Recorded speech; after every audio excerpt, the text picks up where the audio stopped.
Si è parlato di una ricaduta importante anche nell'ambito di questa acquisizione d'intesa con MPS, e che cosa si aspetta?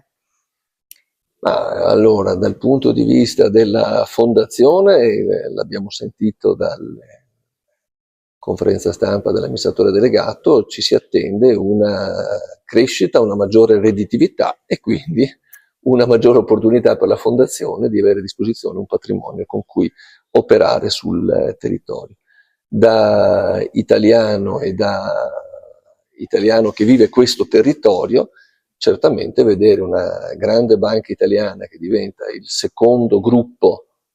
bancario d'Europa, una banca che però ha un radicamento fortissimo nel paese, perché Banca Intesa è una banca del paese, ben poco al di fuori, ma invece opera per il territorio, beh, è un motivo di grande soddisfazione, l'integrazione di un luogo importante come Mediobanca, che di nuovo viene messo in sicurezza dentro una grande banca, la partecipazione e quindi la garanzia dell'italianità e del radicamento nel paese di Generali, grande gruppo assicurativo, credo che vedendolo non più come azionista che giustamente guarda al successo dell'operazione, e questo è garantito dalla solidità, ma guarda anche a che cosa succede nel paese, credo che le opportunità per tutelare il credito degli italiani e l'azione, la crescita delle attività nel paese con una grande banca dietro viene rafforzato. E se apriamo il libro dei sogni, i punti di continuità e quelli che invece saranno di discontinuità positiva nelle sue ambizioni? Allora,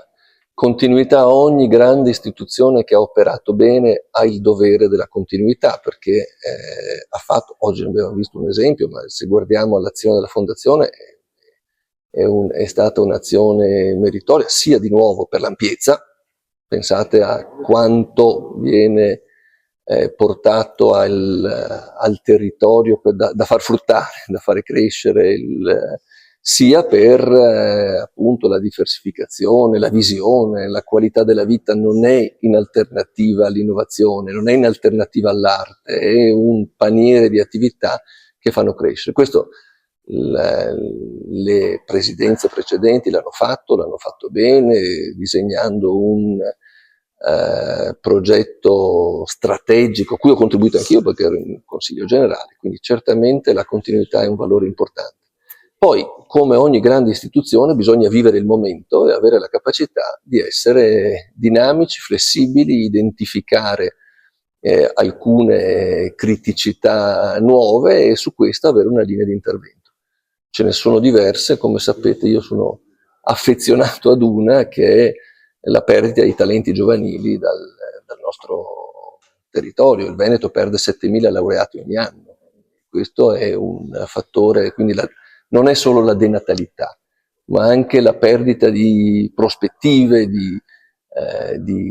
iniziative, e credo che su questo, di nuovo, la Fondazione non opera da sola, ma può operare insieme alle altre istituzioni, però vorrei che diventasse una priorità condivisa sulla quale noi daremo il nostro contributo.